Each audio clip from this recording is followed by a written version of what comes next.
Good day my dear friends, I hope everybody will be fine. आज के episode में friends इमली flower decoration कर रही होती है। दूसरी तरफ से आर्यन सीढ़ियाँ उतर कर आ रहा होता है। यही चीनी शरारत करती है, वो गुलैल से आर्यन के पाँव का निशाना लेती है और जैसे ही वो इमली के पास से गुजरने लगता है आर्यन का पाँव इमली के स्टूल से टकरा जाता है और इमली ऊपर से नीचे गिर जाती है। आर्यन उसे संभाल लेता है। वो हैरानगी से एक दूसरे को देखने लगते हैं और बहस शुरू हो जाती है। इमली कहती है कि तुमने मुझे क्यों गिराया और आर्यन कहता है कि जब तुम्हें ठीक तरह खड़ा होने नहीं आता तो स्टूल पर खड़ी क्यों हो जाती हो। और इमली कहती है तुम्हें नजर नहीं आता, एक तो मुझे गिराते हो फिर ऊपर से सवाल करते हो। अच्छा अगर मैं गिर गई थी तो तुमने मुझे क्यों संभाला था। तो आर्यन के मुंह से निकल जाता है फ्रेंड्स, क्योंकि मैं तुम्हें गिरने नहीं दे सकता। चीनी ये सब कुछ देखकर बहुत खुश हो रही होती है और इमली सोचती है कि पहले भी हम दोनों में नोकझोंक होती थी। वो याद करती है कि एक बार मैंने कहा था कि चढ़ते हुए प्यार की निशानियां और एक एक करके हमने सीढ़ी चढ़ते जाना है। आर्यन ने कहा था कि मैं तुम्हारी सीढ़ी खींच लूँ था। मैंने कहा था मैं गिर जाऊंगी तो आर्यन ने कहा था कि मैं तुम्हें गिरने नहीं दूंगा। आर्यन ने सपने में भी यही बोला था और आज भी आर्यन यही कहता है कि मैं तुम्हें गिरने नहीं दूंगा। इनमें यहाँ पर आर्यन को कहती है कि जब तुम मुझ पर इतना ट्रस्ट करते हो तो फिर मुझ पर इतना शक क्यों करते हो, मुझे धोखेबाज क्यों कहते हो। तो आर्यन कहता है कि तुम धोखेबाज हो, तुमने वादा किया फिर उसको तोड़ा। इमली को फ्रेंड्स यहाँ पर सारी पुरानी बातें याद आ जाती हैं कि कैसे उसने आर्यन से वादा किया था कि वो अपनों को कभी भी भूल ना पाएगा और मैं उसे कभी भी छोड़कर ना जाऊंगी। आर्यन यहाँ पर कहता है कि तुम त्यौहार की तैयारियां कर रही हो, ना करो, क्योंकि तुमने तो हमें छोड़कर चले जाना है। ये घर मेरा है, मैंने कंपनी में दखल अंदाजी करने की परमिशन तुम्हें दी है, इस घर में नहीं। वैसे भी मैं रात को कहीं जा रहा हूँ, मैं यहाँ पर नहीं हूँगा। इमली कहती है ये घर मेरा भी है, मैं भी इसकी खुशी के लिए सब कुछ करूँगी। चीनी सारी बातें सुनकर परेशान हो जाती है और आर्यन को रोकने का कोई आइडिया सोचती है।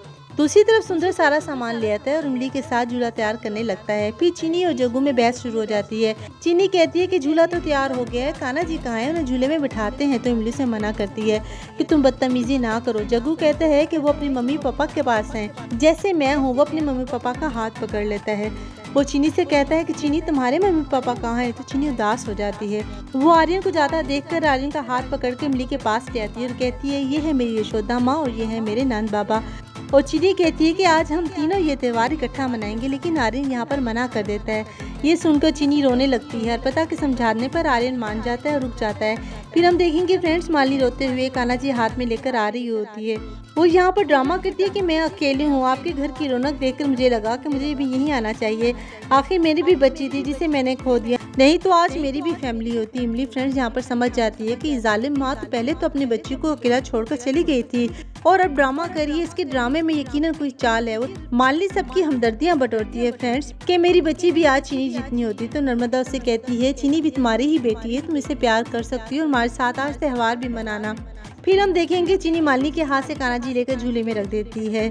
चीनी और जग्गू में फिर बहस शुरू हो जाती है। जग्गू कहता है कि मैं कान्हा जी बनूंगा और माखन खाने का शौक है, और चीनी कहती है मैं बनूंगी। इमली कहती है कि तुम दोनों ही बन जाना। कान्हा जी अमीरी और गरीबी में कोई फर्क नहीं रखते थे। ये नीला माँ तंज मारती है कि इमली गांव से सारे गरीब बच्चों को ले और बना दो कान्हा जी, इससे वो सारे गरीब अमीर नहीं बन जाएंगे। फिर इमली भी उधार नहीं रखती फ्रेंड्स। वो चीनी को बताती है कि कान्हा जी राक्षसों को मारते थे। नीला हाथ उठा लेती है कि तुम मुझे राक्षस कहती हो। तो इमली हाथ पकड़ लेती है और कहती है एक तो बच्चों से बदतमीजी करती हो, फिर मुझे थप्पड़ मारती हो, चीनी से माफ़ी मांगो। इमली कहती है 5 साल से ज़्यादा हो गए तुम यहाँ शादी अटेंड करने आई थी और इस घर की दीवारों से दिमत की तरह चिपक गई हो। वो उसका हाथ मरोड़ती है फ्रेंड्स और कहती है कि जब तक चीनी से माफ़ी नहीं मांगोगी मैं तुम्हारा हाथ नहीं छोड़ूंगी। तो नीला मजबूरी में चीनी से माफ़ी मांग लेती है और चीनी खुश हो जाती है। फिर हम देखेंगे फ्रेंड्स कि इमली तैयार होकर आ रही होती है। सबकी नज़रें उस पर टिक जाती हैं। वो इंतहाई खूबसूरत लग रही होती है। नर्मदा भी इमली की बहुत तारीफ़ें करती है और माली जेलस हो जाती है। कल के एपिसोड में फ्रेंड्स आप देखेंगे कि इमली कुछ काम कर रही होती है। आर्यन बिल्कुल उसके करीब आकर खड़ा हो जाता है। मालिनी कहती है कि मैं इन दोनों को कभी एक नहीं होने दूंगी। मालिनी ने चीनी को किडनैप करवाने के लिए गुंडे हायर किए होते हैं, तो वो उन्हें कॉल करके पूछती है कि तुम लोग कहाँ हो। वीडियो अगर पसंद आए तो लाइक कर दें, अगर चाहें तो मेरे चैनल को सब्सक्राइब भी कर दें। Thank you so much. Take good care of yourself. Good bye.